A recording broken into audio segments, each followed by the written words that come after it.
Hello everyone, my name is Conrad on behalf of Camerastuff. Thank you for joining. Alright, so in this live discussion we're going to talk about one of the most important principles of lighting that pertain to the quality of light, which you can talk or say is the harshness of light or the softness of light. So I'm just going to wait for people to join. I'm just going to wait for more people to join so we can gather a nice little group before we continue on. In the meantime, in the comment section, please introduce yourself. State your name and tell me where you're from. Let me get a nice gauge as to who is out there watching. Okay, we'll get started in just a wee bit. As I said, just waiting for more people to join.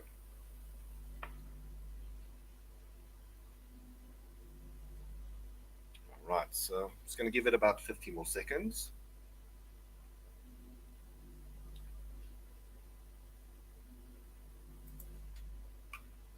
Hello, Manuel. Hope you're doing well.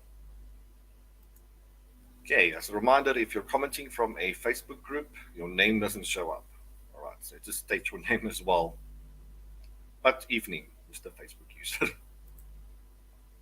All right, so I think we're going to get started. All right, let me just get my slide ready here.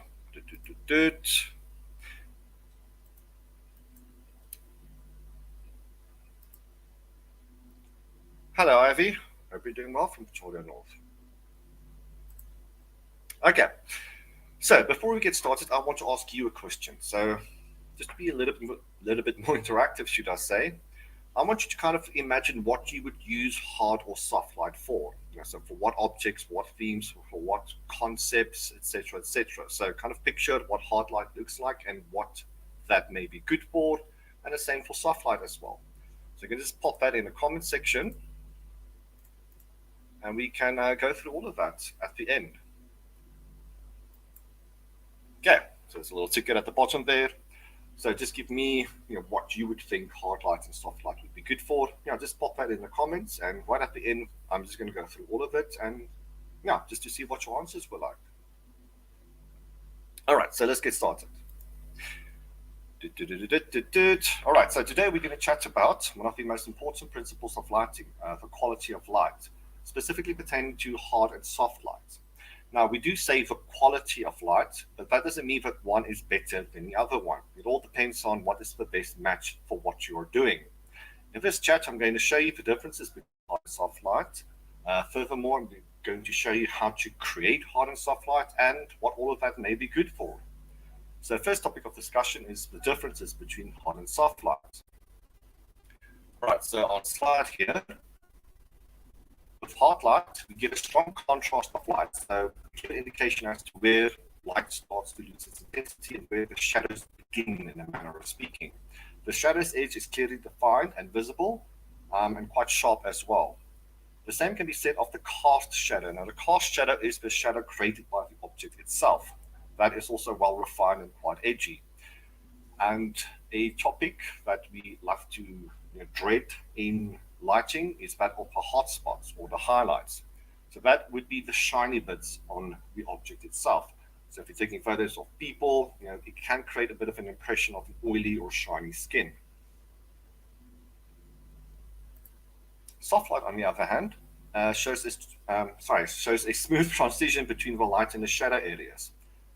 So we see that the shadow's edge is nicely diffused. So there's a smooth flow between the light areas into the shadow areas. The cast shadow, that again is the shadow created by the object itself, that is nicely and properly diffused as well, hardly showing any distinction or visible edges. One could say the light flows quite gracefully from the light areas to the shadow areas. The hot spots, as I mentioned, that being the highlights, that is nicely flattened out and softened as well. All in all, soft light gives a nice impression of a rounder effect, adding a bit more depth and dimension to the object. All right, so just to show you what I'm talking about. So the hotspot, what we critically term the hotspot. The highlight, that is way more prominent under hard lighting. The shadow's edge is clearly visible. With the cast shadow, same thing can be said as well. However, with soft lighting, that hotspot is nicely diffused. Same can be said about the shadow's edge. You see a nice little gradual flow from the light areas to the shadow areas, and a cast shadow nicely diffused as well.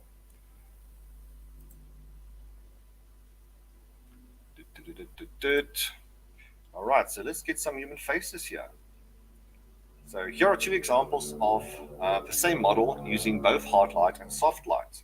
Again, we can see a clear distinction between the two different qualities of light. With hard light, we can see those pronounced hot spots, the shiny bits on the model's face, and around the face, we can see those sharp shadows as well. So the hard light being the left-hand image. When considering hard light for portraits, you definitely need to be mindful of the added texturing that you're going to add to the subject itself. So by texturing, porous skin and the bumps and the wrinkles and such, I don't want to term it as facial imperfections, that can be a little bit harsh, but as photographers, these are things that we just need to be mindful of. So under hard light, you're going to get all of that added specularity, that texturing. So as a result, you're going to need a good makeup artist, and probably going to need to spend a lot of time in retouching as well, using the old frequency separation. Now, with soft light, the edges of those shadows appear more so blurry and diffused. The shiny bits are definitely less apparent under the soft light. The skin tones appear more even, and any stark facial features such as the bumps and texturing appear somewhat reduced as well. All right, so here something I wasn't mindful of was the cast shadow, the shadow created by the model herself. So just later in studio, my personal studio, I just took a photo of the Carmen, the mannequin head. So on the left-hand side, that was the mannequin head using hard light, and on the right-hand side, that's the mannequin head using soft light. So with the hard light, you can see that very pronounced, very obvious shadow on the background, whereas under soft lighting, it almost disappears completely. Now the shadow is still there, it's just hardly visible and nicely diffused and flattened out.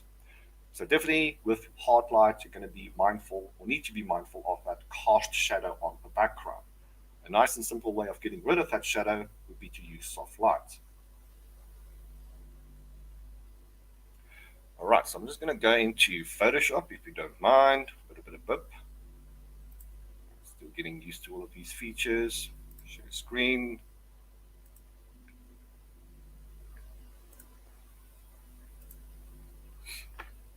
All right, so I just want to highlight everything that I just mentioned. All right, so on the left-hand side, we have that example of hard light, and on the right-hand side, the example of soft light. So as I mentioned, these hot spots just adds that shininess to the skin and the added texturing of the skin as well. You can see more examples here on the cheekbone, definitely on the tip of the nose and around the lip area and chin area as well. Yeah, so those are just the hot spots that I was referring to. As far as the shadow edges are concerned, you can see a definite edge to all the shadowing, definitely around the neck area as well. Okay, so these are the things that you need to deal with when using hard light. On soft light, you can see all those highlights are just nicely flattened out and softened. Tip of the nose, the bridge of the nose, especially around the lip area. All those hot spots nicely diffused, as well as the shadows. Let me just change color of the shadows that I mentioned.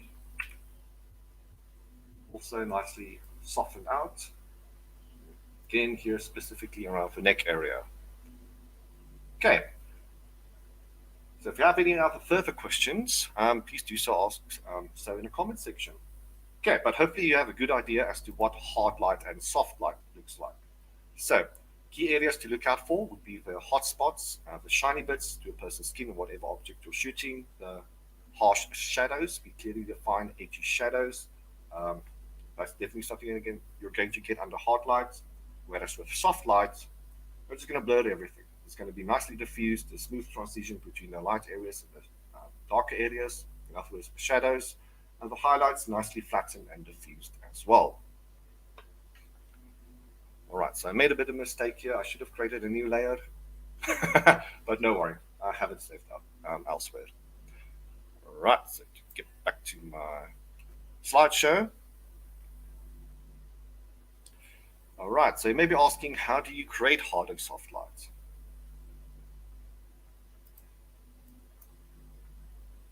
All right, so a couple of important things here to consider would be the size of the light source itself and the distance, the flash or light to subject distance. Now, as you can read here, the larger the light source is relative to your subject, the softer the light will be. The smaller the light source is relative to your subject, the harder the light will be. So here in the world of lighting, size does matter. So the larger the thing is, the softer the light will be. The smaller the thing is, the harder the light will be. All right, now you can change the effective size of your light by using different light modifiers or light shapers, whatever you want to call it, or by changing its distance to your subject. Now, different light modifiers, that would be like softboxes or bundles or snoots or umbrellas or beauty dishes, anything that you place in between the subject and the light that changes the properties or the direction of light, that is a light shaper. Now, the bigger the light shaper is, the softer the light will be. The smaller the light shaper is, the harder the light will be. Right, so that's something worthwhile repeating over and over again. That's one of the golden rules of lighting. Big equals soft, small equals hard.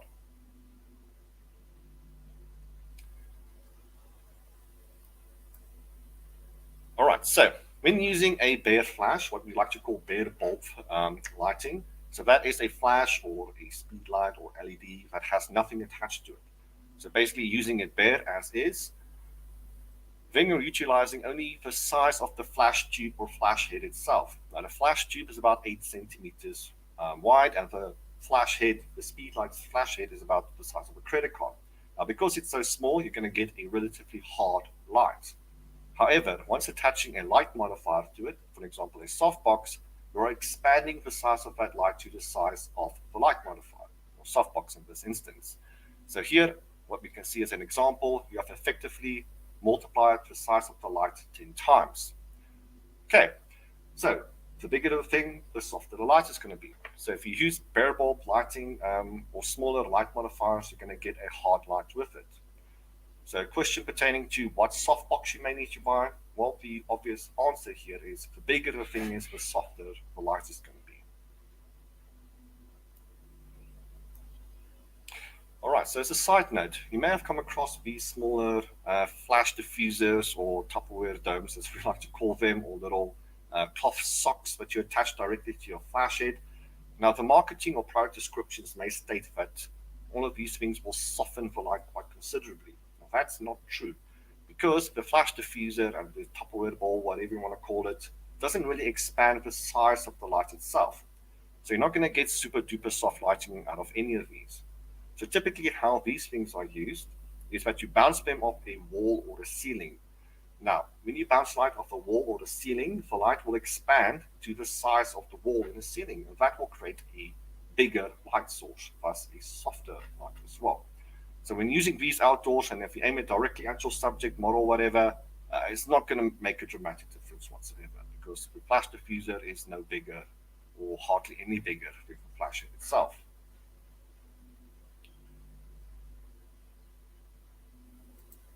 Okay, now when working outdoors, the sun is a great example. So the sun is massive where it is in space. From our point of view, it is quite small because the sun is a very, very far distance away from us. Yeah, so typically under sunlight, you're going to get a very hard light because, in a manner of speaking, the sun is about the size of a golf ball in the sky. So with a small light source or point light source, you're going to get incredibly harsh light. However, with a bit of cloud coverage, the size of the light created by the sun will expand to the size of the clouds, thus giving us very, very soft light.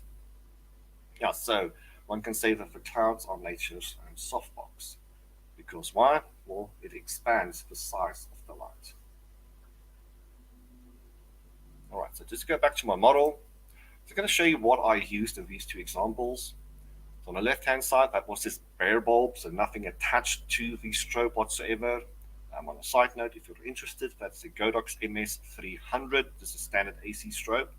And on the right-hand side, I used a fairly large light modifier. So that's 165 centimeters with the diffuser cover attached. So that's a parabolic umbrella but you have the option of using the diffuser, which just softens the light ever so slightly.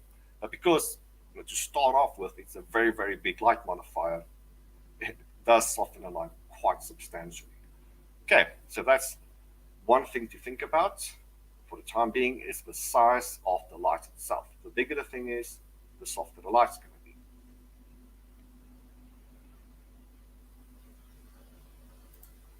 All right, so just to give you the two extremes, but with a happy medium in the center. So with a bare bulb on the left-hand side, we have already seen that image, and the larger big umbrella example, that's on the right-hand side. Now, in between, in the middle, we have a 60 by 90 centimeter softbox, which is more or less half the size of the umbrella.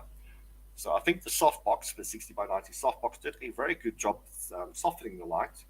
But I think we can all agree and say that that big umbrella with the diffuser attached did a much better job at softening the light. Okay, so one can look at the hotspot details and the texturing of the skin. So starting at the bare bulb, those hotspots are way more pronounced. With a 60 by 90 softbox, it does flatten it out ever so slightly, so it did a good job here.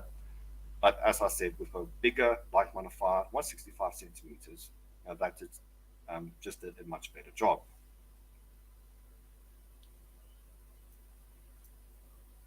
All right, so I hope you're having fun and learning. If you have any questions, please do so ask in the comments section. And don't forget about my earlier request. So what do you think hard light and soft light would be good for in terms of subject, theme, concept, etc., etc.? Please do drop that in the comments section. All right, so on a side note, just for interest's sake, I want you to pay attention to the catch lights. So the catch lights would be the little twinkle in the eye. That is a direct reflection of the light source that you're using. So that little white dot in each eyeball. Now, obviously, with a smaller light modifier or light source, you're going to get a very small catch light.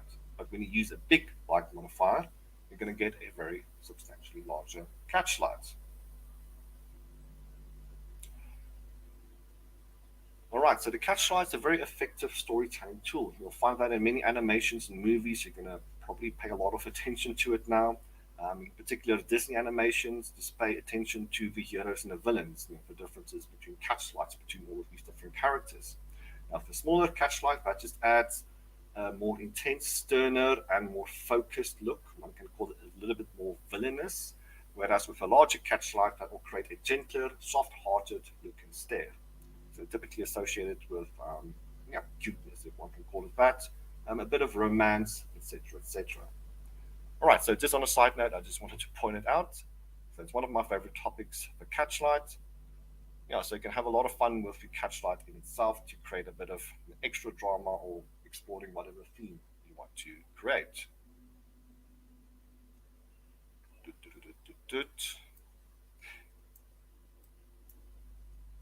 All right, so I'm just going to go through some images here just to show you what different light modifiers do in regards to the quality of light. So I asked the model to pose around a little bit here. So in these three images, I used the bare bulb again. So you can see the harshness of the light, again looking at the hot spots and the edges to the shadows. And as I went along, I just gradually increased the size of the light, in essence, changing the light modifiers. All right, so here's the beauty dish, the beauty dish 55 centimeters specifically. Now, I like the beauty dish. The beauty dish is a happy medium between hard light and soft light. So it's not as harsh as bare bulb, and it's certainly nowhere as soft as a softbox or umbrella. So if you want to utilize hard light, I would definitely recommend the beauty dish. It's extremely versatile as well, considering that you can use a grid and a cloth diffuser on it as well. So looking at these images, you can see not as hard as the bare bulb, but you get all the nice advantages of hard light. All right, so the cheapy one, the shoot-through umbrella, 109 centimeters, this being no more than 190 bucks for a shoot-through umbrella. So its size, rather large, and as you can see, it did a really decent job softening the light. Okay, so much larger than a beauty dish, obviously much bigger than the bare bulb. So we did a very good job here softening the light. Again, one can look at those hot spots and the edges of the shadows, which are nicely diffused in all of these instances. right, so we have the 120 centimeter octabox, so slightly larger than that of the umbrella. Okay, so just softens the light a little bit extra as opposed to the 109 centimeter umbrella. And what I like about softboxes is that all the light is directed at your subject. Now, the reason I don't like using umbrellas is because, well, as some people may say, they are inefficient light sources. Because with an umbrella, the light may reflect backwards, it may leak out from the side, so you end up losing or wasting a lot of light. And some of that light spillage may bounce off your walls and your ceilings, and it may just mess up with your lighting plan. So the cool thing about a softbox is that it's way more constrained. All of that light is directed exactly where you want it to go. And typically with softboxes, they are double diffused, so an inner diffuser and an outer diffuser, which just creates an extra little bit of softness to the light. It just helps to flatten out the highlights just a wee bit more.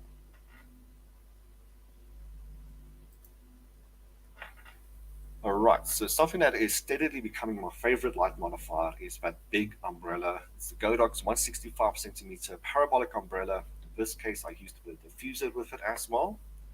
So in case you're wondering what all of these stuff look like, don't worry, I'll show you at the end. We're going to go into a program known as Satellite 3D. I'll show you all these light modifiers.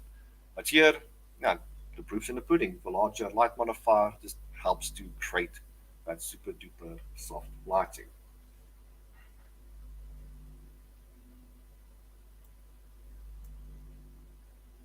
Okay, so as a bonus, here is a snoot being used. Now, a snoot is like a conical shaped light modifier that helps to concentrate all of that light into a beam of light. So it's like a spotlight effect that you get out of the snoot. So it takes a small light source and it makes it even smaller. So you can see the harshness to this light. And obviously, the light being so concentrated, everything is dark. The shadows are darker, the background is almost gone as well, it's completely blacked out. So if you want to use a snoot, it is an effective way of adding that drama. And if you want to create that focus of light, for example, if you want to focus light on a certain part of your subject, for example, just the face, if you're doing product photography, if you want to highlight certain areas of the product, the snoots are definitely very useful here. But as you can see, with that snoot, that incredibly hot light just adds a lot of texturing, and those hot spots are just way more visible in these instances. All right. All right, so that would be the size of the light modifier. So just to reiterate, the bigger the thing is, the softer the light's going to be. And that's the golden rule that you need to remember. So when making a decision as far as what to buy, soft light generally helps, gives you that versatility. Because with a soft light, you can move it closer to your subject as well and further away from your subject. So you just have a little bit of playroom. Now, on topic, you can change the effective size of the light source by moving it closer or further away from your subject. So I'm just going to show you a little video here. I did this in my backyard. It's quite messy. All right, so that's me. And then opposite side, we can see a light stand with a softbox. Now, that's a 90 by 120 centimeter softbox. Now, with it placed quite far away, so let's pretend the camera is the model. All right, so with it placed quite far away, from the camera's point of view, it's quite small. But if I pick it up and move it closer, you're going to see it's going to get bigger and bigger and bigger. So the closer you move the light source to your subject, you can see here it just dominates the frame completely. So the closer you move your light source to your subject, the softer the light's going to be. Now, that sounds a little bit weird. It may sound counterintuitive, but the closer you move your light to your subject, the softer the light's going to get.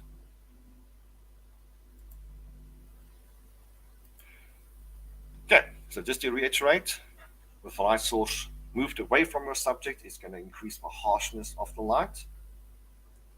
Once you move it closer, it's going to create a softer quality of light. All right, so using Crackit Common on my mannequin head, I just did a little experiment here. So in this experiment, I moved the light quite close to the subject. So on the far left-hand side, the light was placed 30 centimeters away from the dummy head. Now, every photo, I just moved the light further and further away. So I just want to stipulate here, I didn't change the light modifier whatsoever. So in this experiment, I used a 60 by 90 centimeter softbox. So I didn't change light modifiers whatsoever. And obviously, every time I moved the light, I had to increase the intensity of light. Now, beyond that, everything remained a constant. So the model remained, or quote unquote, model remained in the same place, the background exactly the same as well. So all I did here was to move to change the distance of the light to subject. So on the far left-hand side, that's 30 centimeters away. So you can see how soft that light is. Now, every time, every photo, I move the light further and further away. So right at the end, with the light 4 meters away, you can see how hard that light has become. So I'm just going to show you the two extremes. All right, on the left-hand side, that's with the light placed 30 centimeters away from the subject, and on the right-hand side, that's with the light 4 meters away from the subject. So as a reminder, the same light modifier was used here. Because the light is placed very close to your subject, its effective size from the model or subject's point of view is going to get bigger, thus providing a softer light. And vice versa, if you move the light away, it's going to get smaller and smaller from your model or subject's point of view. So something else you may have noticed is how dark the shadows get with the light moved very close to your subject, and also the background. So as a reminder, I didn't move the background, I didn't change the background whatsoever. Now this is due to a topic known as the inverse square law. So with all of that light placed close to your subject, proportionately speaking, the light fall off is going to be way more dramatic. Now the inverse square law is a topic I'm going to discuss in the future. It's a big old discussion in itself. I don't want to waste too much time with it here, but that's the only thing you really need to know here. When you move the light very close to your subject, the shadows are going to be quite dark. So you probably want to use a reflector or a fill-in light here just to fill in those shadows, just to add a bit of light, just to reduce the darkness of those shadows. But on the right-hand side, with the light moved 4 meters away, you can see the hot spots, you can see the edginess to the shadows. It's just rather interesting, right? It's almost counterintuitive. But yeah, that's the rule. The bigger the light, the softer the light. So when you move the light very close to your subject, its effective size gets bigger, thus providing a softer light.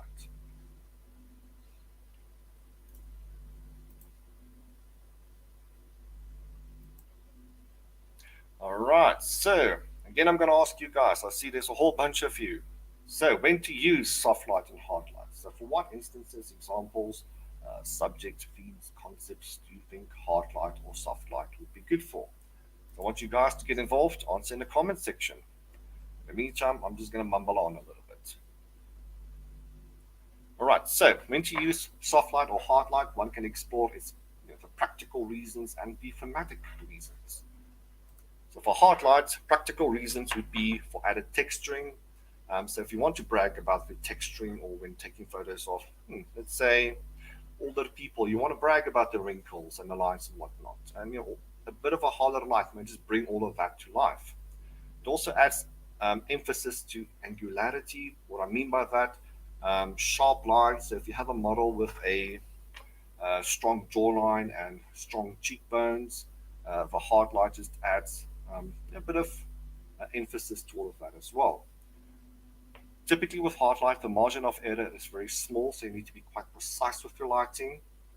And it adds a lot of contrast, complexity, and drama and focus to your image when hard light is used.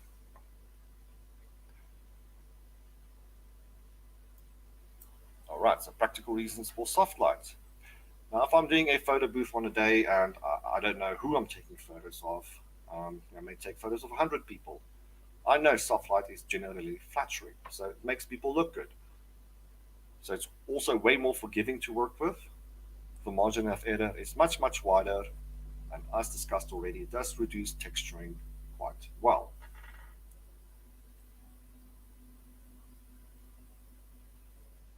Okay, I'm just going to read some comments.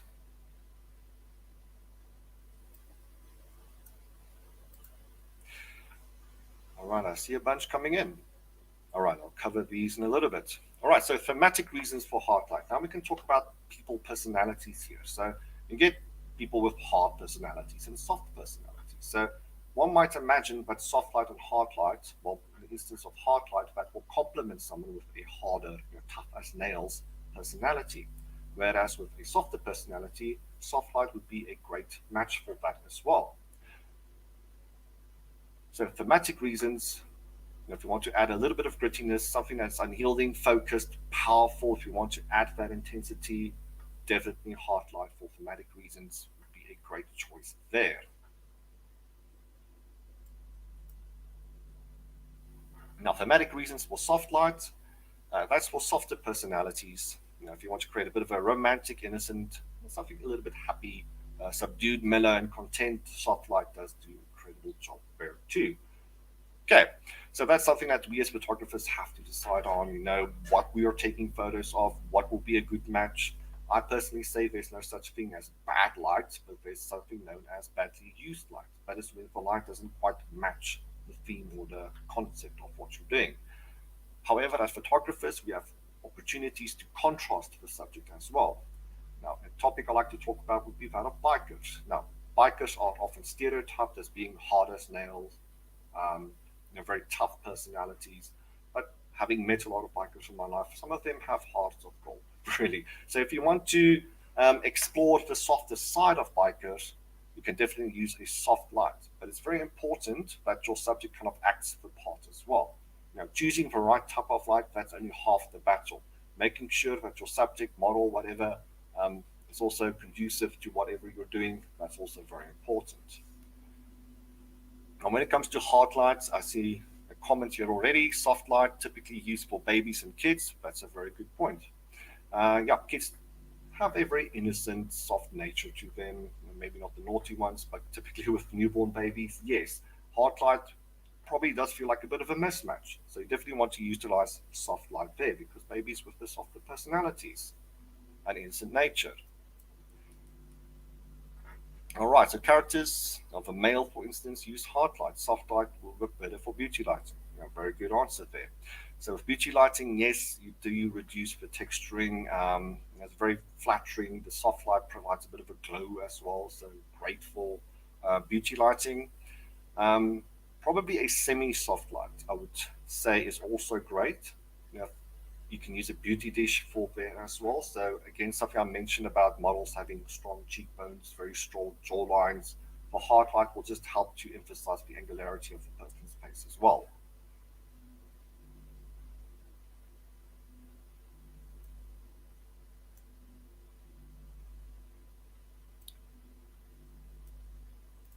All right, so keep your comments coming in. So I'm still asking you to provide some, reasons why to use hard and soft lights. So drop those in the comment section and we'll tackle them as we go along. Any other questions you're welcome to ask as well. Okay, but for now, we're going to go into a program known as Satellite 3D. Just prepare that. All right, so this is software called Satellite 3D. So in this software, you can add numerous lights. You can change the light modifiers. You can change backdrops. You can change studio size. You can change the pose of the model. You can change the look of the model, etc., etc. This software allows you to gain a bit of a pre-visualization of what your lighting plan may look like. So you can experiment here. You can try and figure out how to achieve a certain look. This software, as I said, will just give you a nice indication as to what the results may be.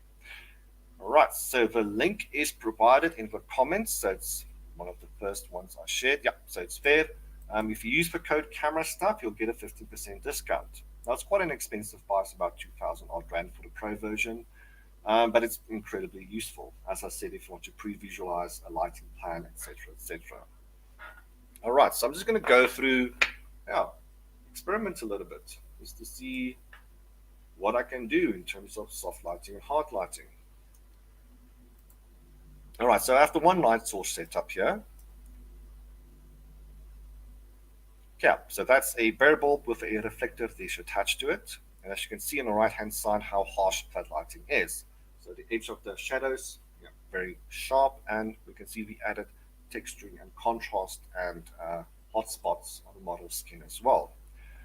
Right, so with a reflector dish attached, that just helps to concentrate the amount of light, but it's still a very small light source, so hence the hot light.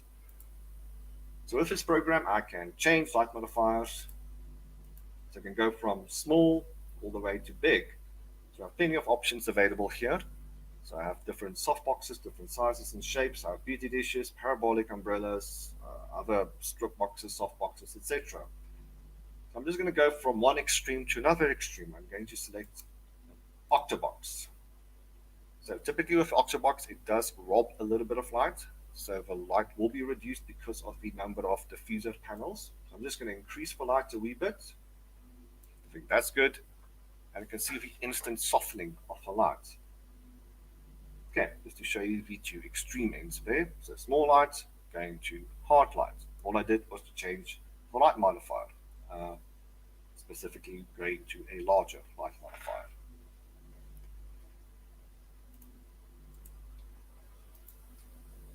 Alright, so what else can I play with? In case you didn't know what a beauty dish looked like. Alright, so there, sorry, the angle may not be great, but a beauty dish is a wok-looking dish, something attached directly to your light, and it has a little center panel that just stops or prevents any direct light. So the light reflects off the center panel and it kind of flows out the side of the bowl. So with the beauty dish, it's not as harsh as bare bulb, certainly not as soft as a softbox. So if you want to utilize hard lights, if you're a fan of the hard light, I would definitely recommend the beauty dish. It's not as super hard as bare bulb, just a bare speed light. But yeah, it does provide those nice, slightly soft edges to the shadows. You know, the hot spots may still be there, but if well managed, you can definitely work with it. All right, so that's an example of the beauty dish. All right, if you guys spot anything that you want me to play with, by all means, ask in the comment section. So I'm just going to go to an in-betweener, probably like an 80 centimeter. Reduce the light a little bit, just to get that exposure right. All right. So the 80 centimeter octabox, not as big as the 150 I had on earlier, a little bit bigger than a beauty dish. You can see it's just slightly softer than the beauty dish, but not as soft as the big 150 centimeter octabox. Now, if you want to get rid of these dark shadows, something you can do is just to add a second light source. So that will be my fill-in light. I just want to place it on the opposite direction of your key light here. So this is going to be my fill-in light. Now you don't want your fill-in light to be too powerful. Obviously, that will become the key light then. So you want your fill-in light to be dimmer than that of your key light. Because all you want to do is just to fill in those shadows ever so slightly. Obviously, you can play around here as to how dark you want your shadows to be. If it's too bright, you create a bit of an ID photo mugshot look. So definitely you want to reduce that fill-in light just to create that shadowing that just adds dimension and depth to your model's face. All right. Now the question here, what happens if you center the beauty dish over the center? All right, are you asking me to move the light to the center of, just slightly above the camera? Sorry, I'm trying to understand the question. What happens if you center the beauty dish over the center? No, so if you want to move the light just over the camera, oops, squiggle model's gone. All right. I'm going to change back to beauty dish.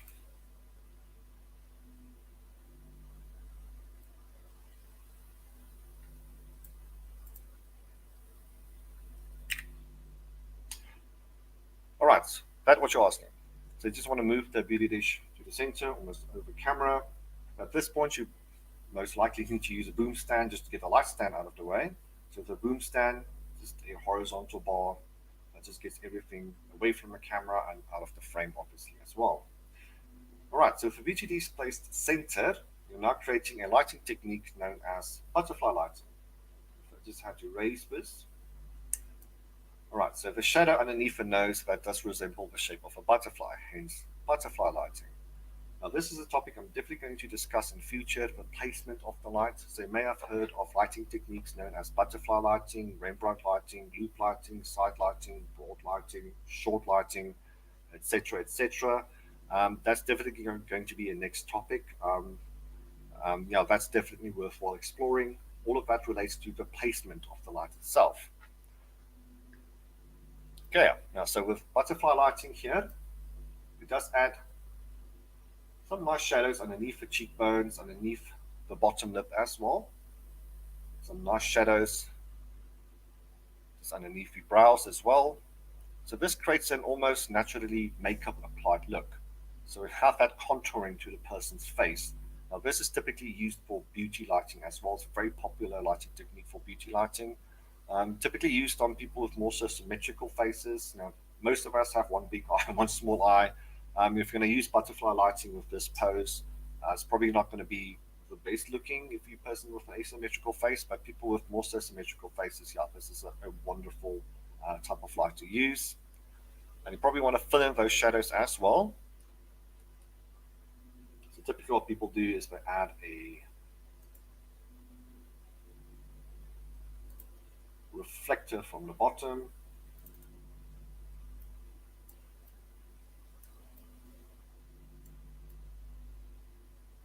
All right, so I hope you can see there. Let me just move to the side.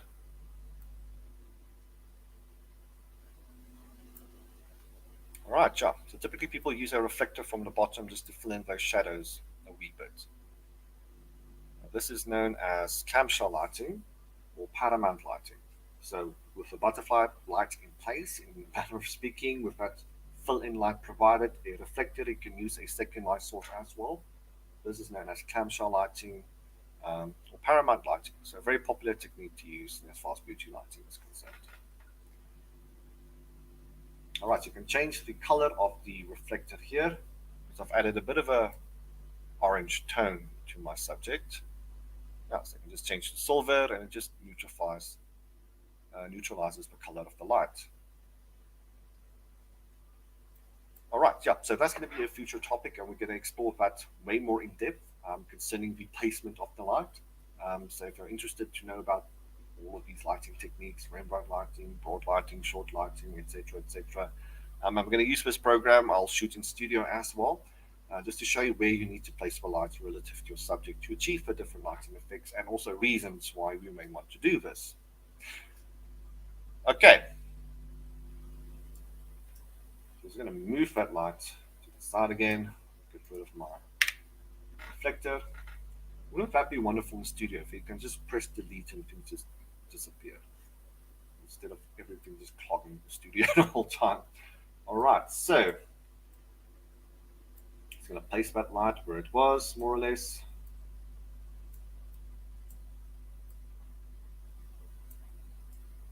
Yeah, so in this program you can change the backdrop colors as well. So if you want to go to standard white, yeah, so it's a very fun program. As I said, if you're going to use the Camerastuff discount voucher, you can get a 50% discount off it. All right, so in terms of the harshness of light, hard and soft quality of light, I don't know what else can be mentioned. So I think as a bit of homework, what you guys can do is just to explore the side as to when to use hard and soft lighting, under what circumstances for what subjects. It's a good, you could probably jump into a thesaurus as well and go into the many synonyms as far as soft is concerned, as far as hard is concerned, what you typically would use all of these different lighting qualities on. That's the fun thing about a photographer. We have to use the right type of light for the right type of subject. And this is just one of the many ways of going about it, to explore the harshness of light and the softness of light. All right, so to reiterate, big light equals soft light, small light equals hard light. So the bigger the light modifier, the softer the light will be. The smaller the light modifier, the harder the light will be. Right, so we also played around with distance as well. The closer you move your light to your subject, the softer the light will be, but just be careful of the added contrast. The shadows will get darker, the background will get darker, so you probably want to provide a bit of a fill in light. When you do that, and when you move your light further away from your subject, the harder the light will get.